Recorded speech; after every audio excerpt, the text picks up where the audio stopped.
Welcome to the Bloody Disgusting Network. No.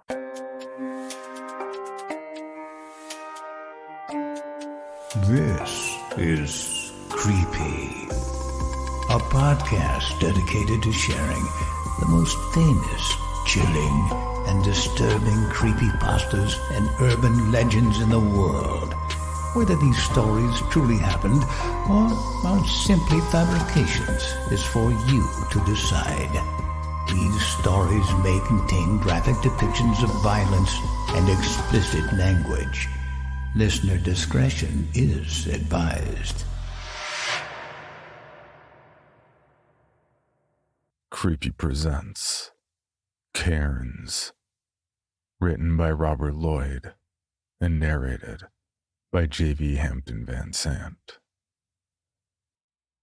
They live, the words read. They were painted on the vertical support of a bridge crossing the Pigeon River along I-40 near the Tennessee-North Carolina border. I saw these words when I set out for a run along the Appalachian Trail. I had no idea what they meant, but I do now. Every part of me wishes that I didn't. That weekend, I was going to meet my family in Cherokee, North Carolina, for a vacation in the mountains. My wife and kids were home, waiting for her parents' flight to arrive in Raleigh from Alaska. I had had a particularly rough week at work, and my wife agreed that it might be a good idea for me to get out on the trails to clear my head. I had recently started training to run my first 100-mile ultramarathon, and I needed to get in a good long run before we got busy being tourists.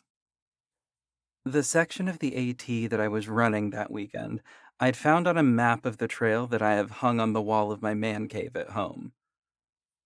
I had made plans to get out to the trailhead the night before my wife was going to pick up her parents and head to Cherokee. The plan was to park my Jeep near Browns, Tennessee, and then run the trail from there to Klingman's Dome.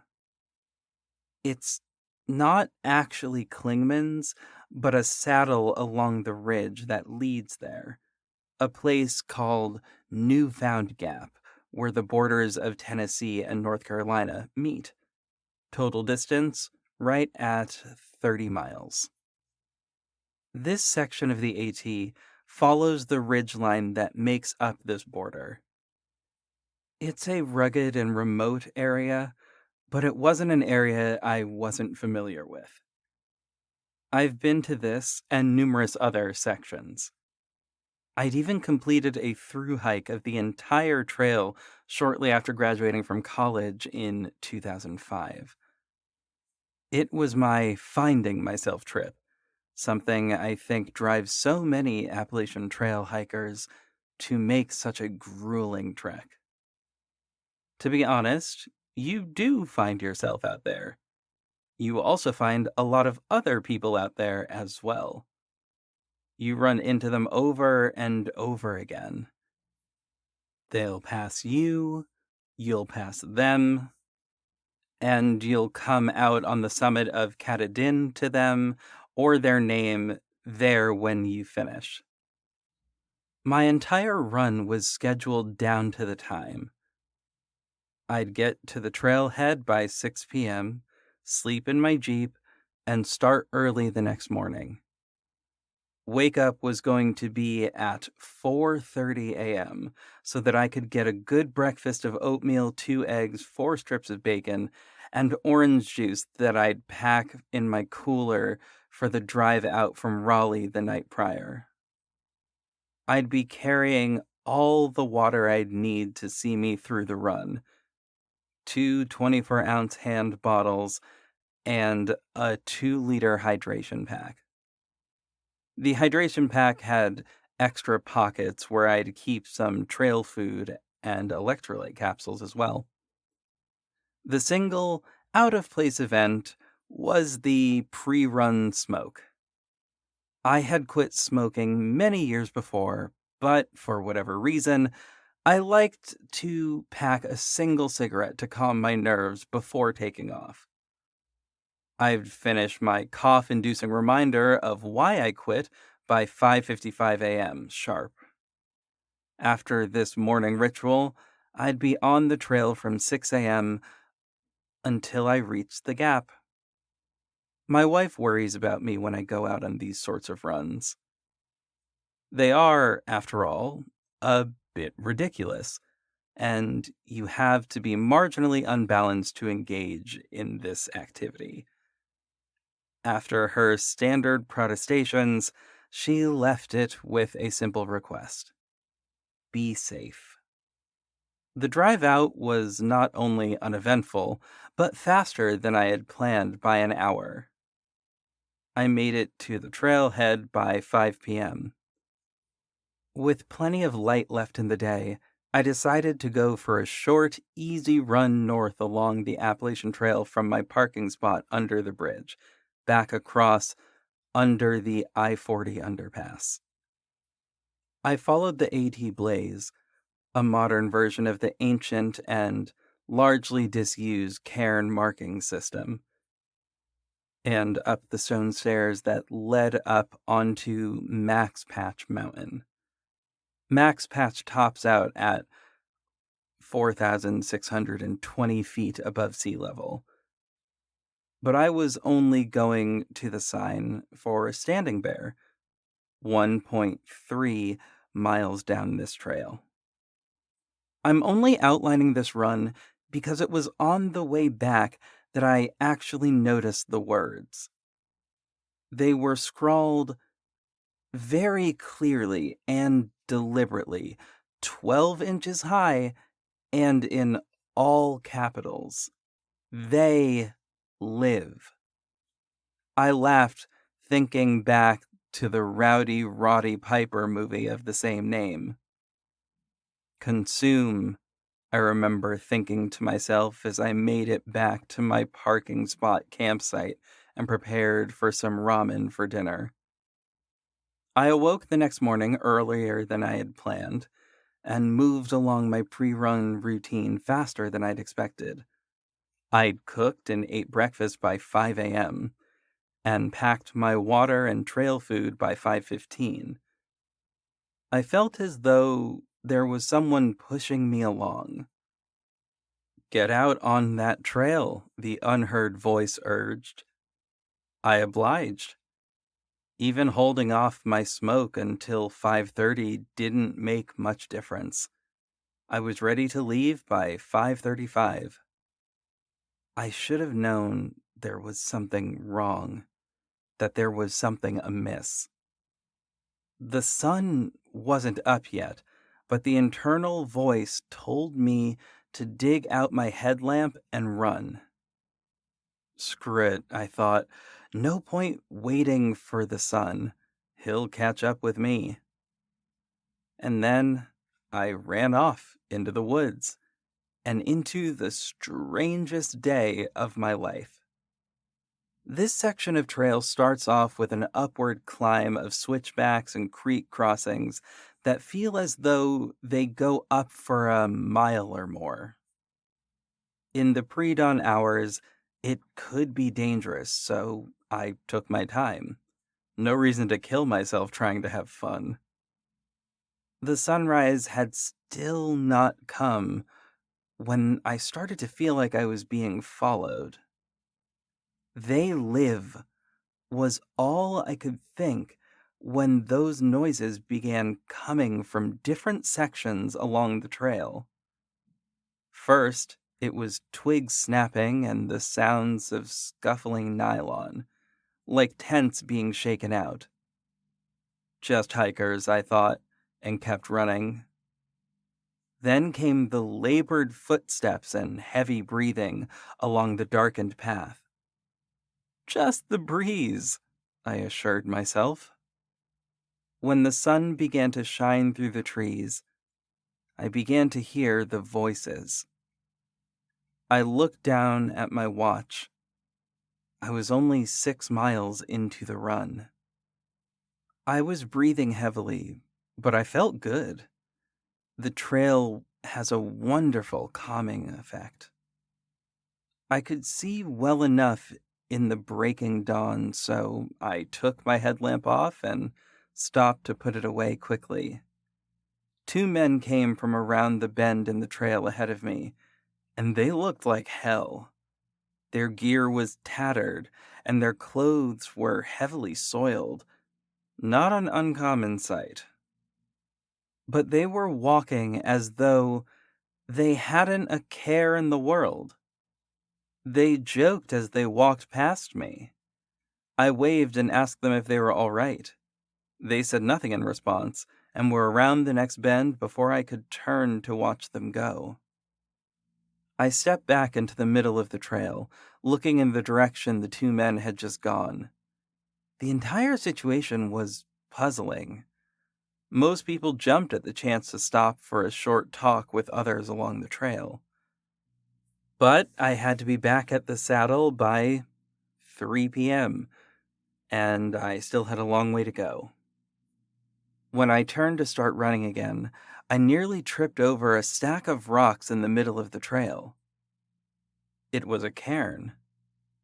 Cairns are a stack of rocks that have been used as guide points for hundreds, if not thousands, of years to mark trails, among other purposes. Nowadays, they use painted blazes on rocks and trees. The AT's blaze is a big white square. Not wanting to offend the trail gods, I stepped over the cairn and started running again.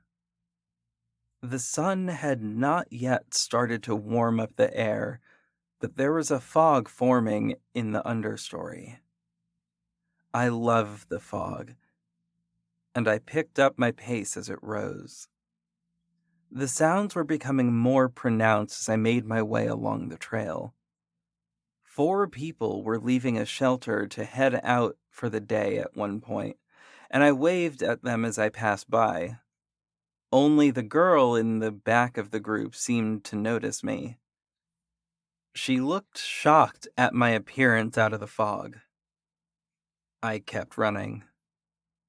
It was nearly 10 a.m. when I came to the halfway mark near Camel Hump Mountain. By this time, I'd passed several hikers who'd regarded me not at all.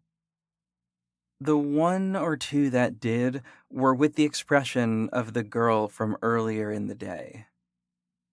I pulled a few gels from my pack and choked them down. Vanilla. I never really liked the flavor. My wife had bought them, and while I appreciate her support, I can't stand them. But I never complained. I washed them down with what little remained of my hand bottle and kept running. I was hitting my stride by this point, and I wanted to keep the momentum going. There's a pretty big climb going up to Silver County, Tennessee, and onto Mount Goyet. After that, it would be a largely downhill trajectory from there to Charlie's Bunyan, and finally into Newfound Gap, where I'd meet my family. I was coming down the hill when the girl came around the corner. We were both equally shocked to run into one another, and I fell down the mountain a bit as I tried to miss her. I caught myself and climbed back up to the trail with her help. "You okay?" she asked. "Yeah, you?" I replied, brushing myself off. "Sure. I'm not the one of us that fell down the mountain." She laughed. We were at the bend in the trail that rounds around the peak of Mount Goyet. The elevation was around 6,300 feet. There are no towns out here. You can, if you listen carefully, hear vehicles driving down the Highway 74 to the west. I assumed she was just another through hiker, same as every other one I'd been passing most of the day. "How long have you been out here?" I asked. A while. I've lost track of time out here, she said. You picked up a name yet? It's not uncommon to get a trail name while out on the AT. My own had been Mule. The people who had given it to me said I'd packed more than they thought I needed, but that the effort of carrying it never seemed to bother me. She laughed. Yeah, Foxglove. The name had a ring of familiarity. How do you get that name? I asked with a smile. She turned slightly. Some of the guys back at Newfound Gap gave it to me. Said my pack looked like a foxglove bosom because of the color purple. Well, that fits, I guess. I laughed. What about your real name, off trail? Oh, Maggie Smalls. She took a sip of water from her canteen, an old metal military surplus model that seemed out of place for the time. But thinking back, Maggie seemed out of place for the times, but nonetheless familiar. Your jacket, I began, pointing to a small hole near her chest. What happened? Not really sure. Must have caught it on a branch somewhere along the way. Where are you from? Newport, Tennessee, she replied. You? I told her I was from Raleigh, and that was about the time I noticed the cairn at our feet.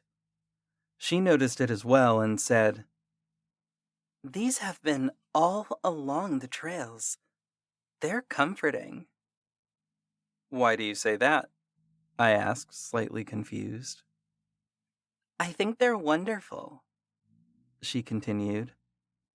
Like, no matter how long I've been out here, every time I see one, I know that a fellow traveler has been here before, and I don't feel so alone. Yeah, I guess I never thought of them that way. Well, Mule, I'd better be getting on down the trail. Hope you have a good rest of your run, she said as she walked past me. She was already headed around the bend in the trail when I realized that I hadn't given her my trail name.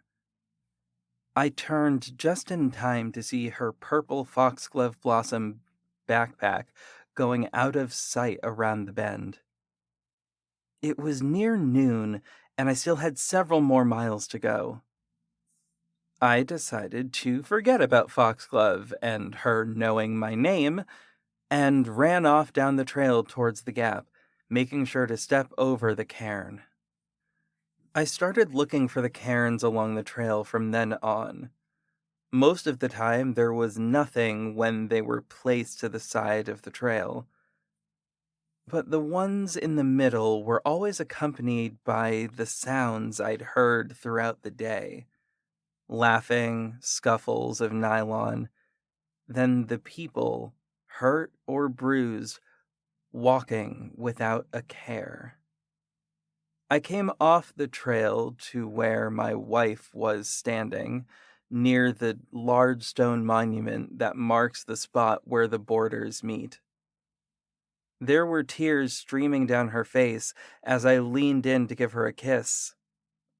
She shuddered a bit and said, I love you so much. I miss you, she continued. This has been happening for longer than I can recall. I come off the trail to see her there, crying like the day they told her my body had been found. They found me 2 days after I'd missed my meetup time. I hadn't seen the bear, nor her cubs, when I came around the corner of the trail near Camel Hump. Much like how Maggie hadn't expected to be shot the day after my friends and I had given her the name Foxglove as we were leaving the Gap. My wife comes to the Gap each year on the anniversary. And each year, even though she doesn't see me standing there, I'll give her a kiss that makes her shudder, only to wake up the next morning back under the bridge too early. I'll eat my breakfast too soon. I'll start running too soon. And then I'll make it to the Gap on that same day each year too late.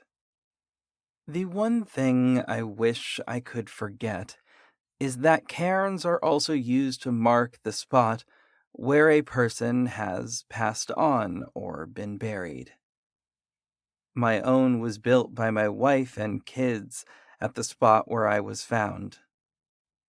If you think like Maggie, they can be a sign that you are not alone along the trail. They can bring solace in times like these.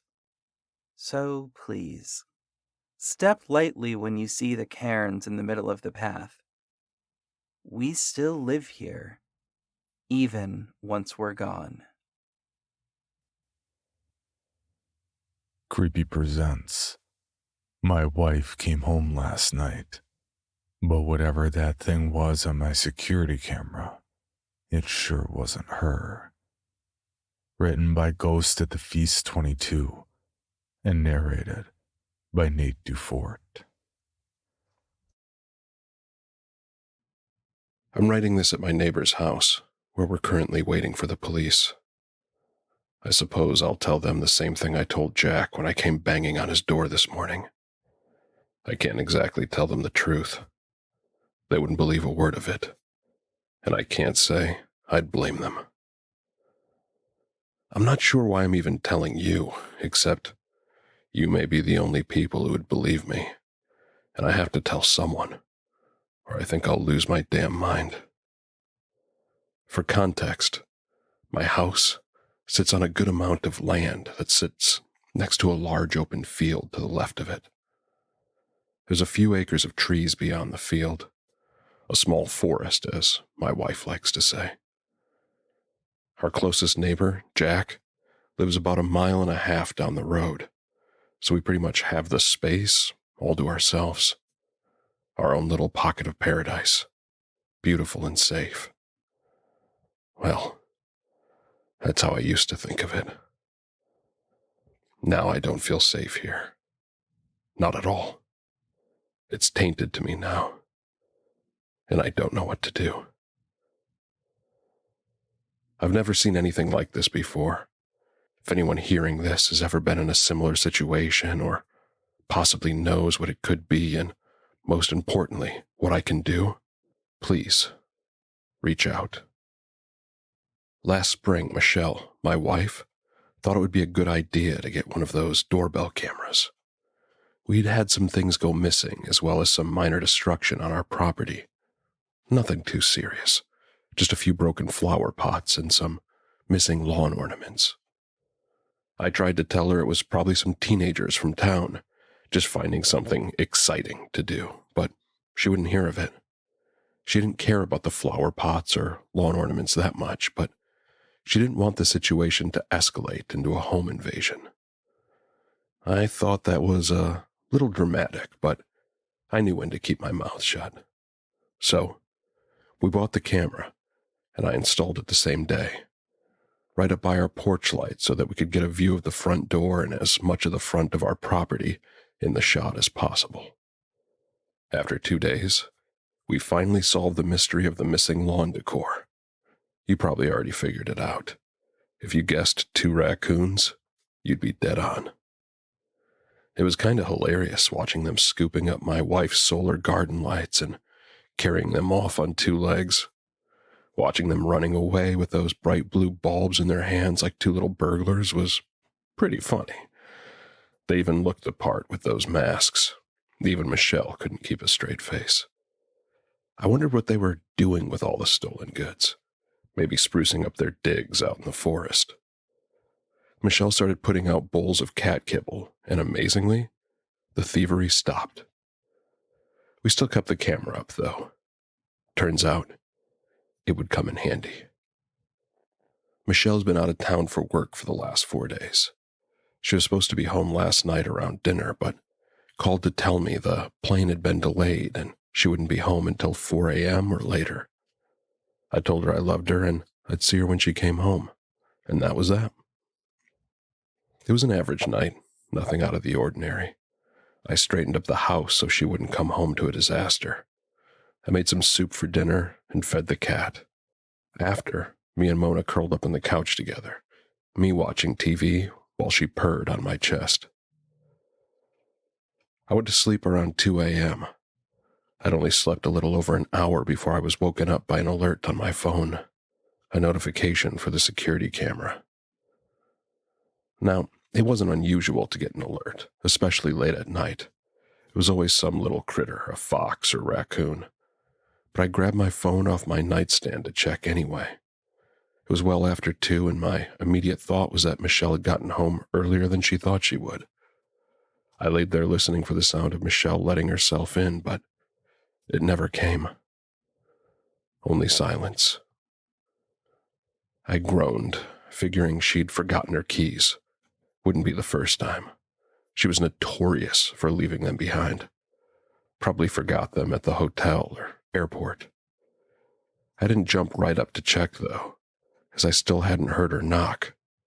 So I opened the app and pulled up the live feed. Michelle was standing on the front porch, just staring at the door. I sat up, about to go let her in, when something stopped me. It was her face. She was smiling. Not just any smile, but one that I'd never seen before. A weird, thin-lipped grin that stretched the width of her face, like someone trying to show off all their teeth. She stayed that way for a long moment, like a creepy mannequin. After a minute, her lips slowly puckered out into a pout, as though she were an upset toddler. She held that expression for a minute. Then her lips dropped downwards, and a deep-set frown etched across her forehead. I sat there in bed, staring at my wife practicing different facial expressions, as if she were brand new at such a concept. It was bizarre and a little unsettling.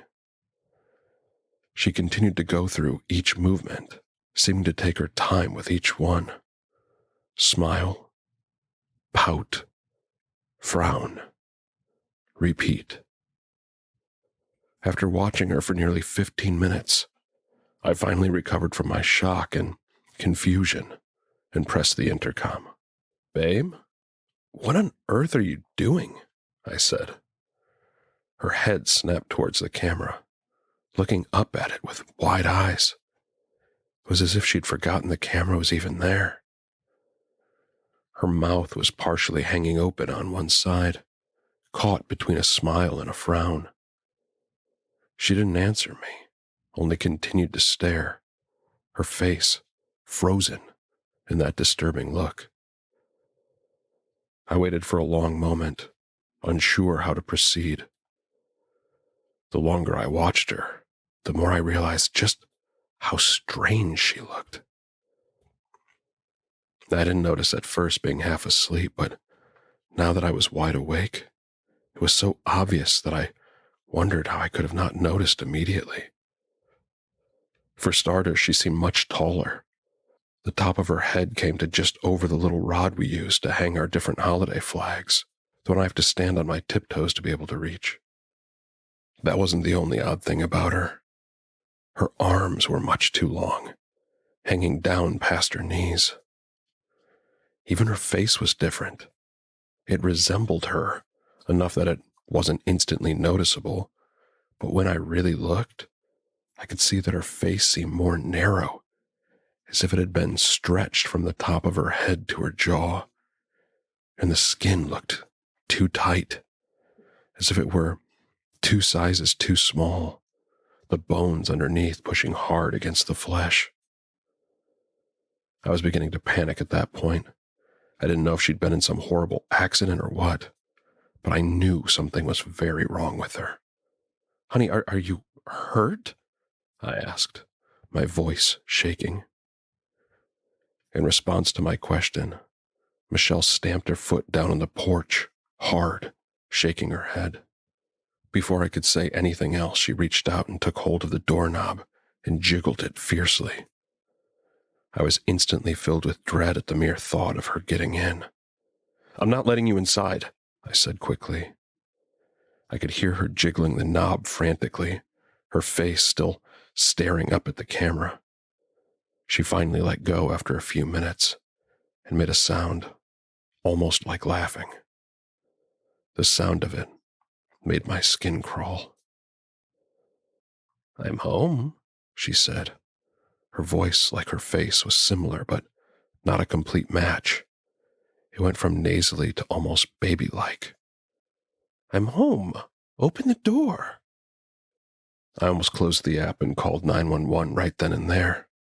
But I'll admit, I was afraid my wife was having some sort of medical emergency. "Maybe I should call for help," I said. She shook her head again, her long hair whipping from side to side. Then something happened, and that image will stick with me for the rest of my life. Michelle, or the thing that was desperately trying to be her, seemed to stretch right in front of my eyes. Her torso thinned out and grew so that her head slid against the ceiling. Its skin looked so tight that I could actually hear it pulling, wobbling and rubber-like. It had obvious trouble staying on 2 feet, but it managed. It tried to close its mouth, but it couldn't do it completely, and its jaw just sort of hung there against its chest. "I'm calling the police," I shouted, fear overwhelming me. The moment the words left my mouth, her face twisted in a look of pure hatred. It was like I could feel it radiating through the screen. I'd never seen such hate and rage in my life, certainly not on my wife's face. Quick as a flash, she dropped down onto the porch and crawled down the steps and onto the lawn. I watched in horror as she crawled towards the field, her long arms bent at sickening angles. She reached the edge of the field and disappeared in the tall grass. I sat watching the screen, my heart racing. I was too afraid to look away, even for a moment.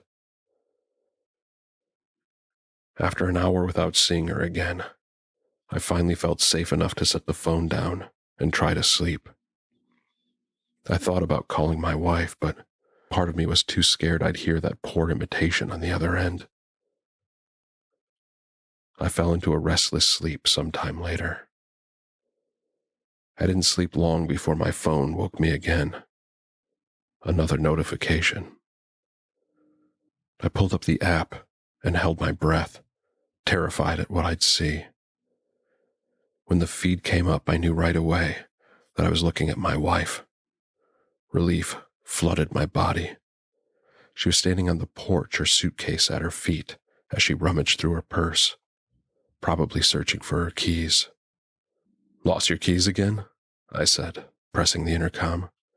She jumped at the sound of my voice, almost dropping her purse. "You're up," she said, smiling. "Looks like I've lost my keys. Mind letting me in?" she said, batting her eyes up at the camera. I couldn't help but smile. She always had a way of making me feel completely at ease, even after witnessing a nightmare just hours prior. "I suppose I wouldn't be a very good husband if I let you sleep on the porch all night," I teased. She grinned up at me, and I told her to hang on. I sat up and slipped on my slippers and got to my feet. That's when I caught some movement on the screen. Far off in the field, a head rose up from the grass, standing tall on a neck much too long to come from anything human. A whimper escaped my lips, and I nearly dropped my phone. I was glued to the floor, unable to look away from that thing watching my house. The head bobbed slightly, and the body rose upwards to meet the head, like a slinky sliding back in position. It stood in the field, watching. Then, to my terror, It began shuffling quickly towards the house on jerky legs. I couldn't help but scream. It was coming from my wife, and it was coming fast, even with its unstable gait. I ran down the hall, dropping my phone in the process, skipping steps as I raced down them. I lost my footing when I hit the bottom and skidded across the front hall, colliding into the front door. I was screaming incoherently, fumbling with the locks. I could hear my wife's concerned voice asking what was wrong. Then, just as I was working to flip her deadbolt, I heard her scream, this time in pure fear. I finally managed to flip the deadbolt and rip the door open, taking a handful of her jacket and yanking her inside, locking the door behind her. I leaned against the door, panting hard. I heard a muffled thump on the porch, but then it was quiet.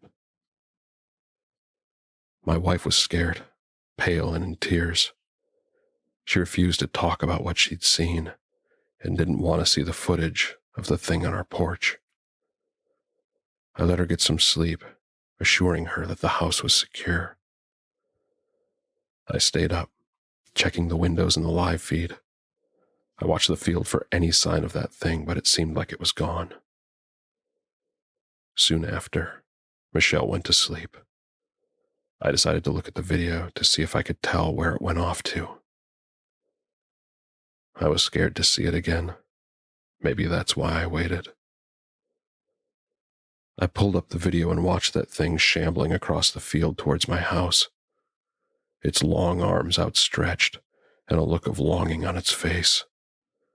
Its smile was terrible the closer it got. I saw my wife on the screen, growing worried as she heard me screaming through the house, totally unaware of the danger she was in, of the thing that was just mere feet behind her. I could barely make it through the entire video, watching it get closer and closer. Just as it reached the porch, I could hear myself trying to unlock the door. But seconds before I pulled it open, those long arms reached out, gripping my wife by her shoulders and ripping her backwards off the porch. My wife able to scream only once.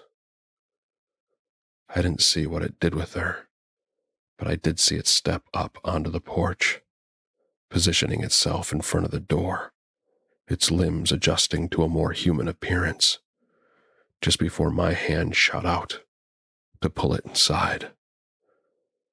That thing grinned up at the camera, its lips stretched impossibly wide. For a moment, I almost didn't believe it. It was as if my brain wouldn't allow it. But as I stood in the hallway, attempting to process what I'd seen and what that meant, I heard the unmistakable sound of something shuffling up behind me. I ran then. I didn't look behind me.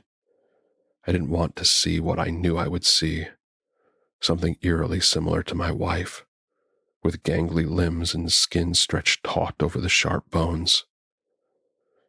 I knew if I looked back, my mind would snap, and I'd never recover. I ran faster than I ever have, tearing off out of the house and down the road, too terrified to look back even once, sure I'd seen those long arms desperately reaching for me. I made it to my neighbor's house and pounded on the door. I told him that there was an intruder. I didn't know what else to say. He'd never believe the truth. We went back to my house armed with Jack's rifle, but of course, the house was empty. We couldn't find Michelle either. All we found were what looked like drag marks through my lawn, running right through the field. I didn't have to look at the video to know what made those tracks. We searched the field and the woods but didn't find much other than some strands of hair that looked an awful lot like Michelle's. The hair was high up on a branch, in a tree that would be extremely difficult to climb. Jack said it must have been a bird that had done it, flew the hair up there for nesting material. I guess he didn't see the blood splatter along the trunk. We eventually went back to Jack's place and called the police. Jack thought it best. I agreed, but I know it won't make much of a difference. Michelle is long gone by now. I just hope she didn't suffer. The guilt I feel for not saving her, for not knowing that thing wasn't my wife, is so profound it aches to breathe. I deleted the videos. I couldn't bear to watch them again. I think my mind would have broke completely if I had. The police are here, finally done with their search of the woods. I guess I'll have to go through the motions. It's not like I have any other choice. Not unless I want to spend the rest of my days in a padded room. Although considering the alternative, it's not a bad idea.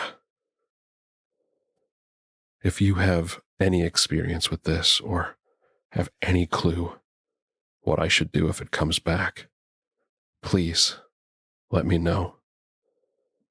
I have a strong suspicion that it will be back, and God knows who it'll look like then. Because Jack's been acting a bit jittery ever since we came back from the woods. And it may just be my imagination brought on by stress and grief. But Jack's skin seems to be stretched a little too thin. For more information on this podcast, including how to submit your own story for consideration, please visit creepypod.com. You can also follow us at CreepyPod on social media and YouTube.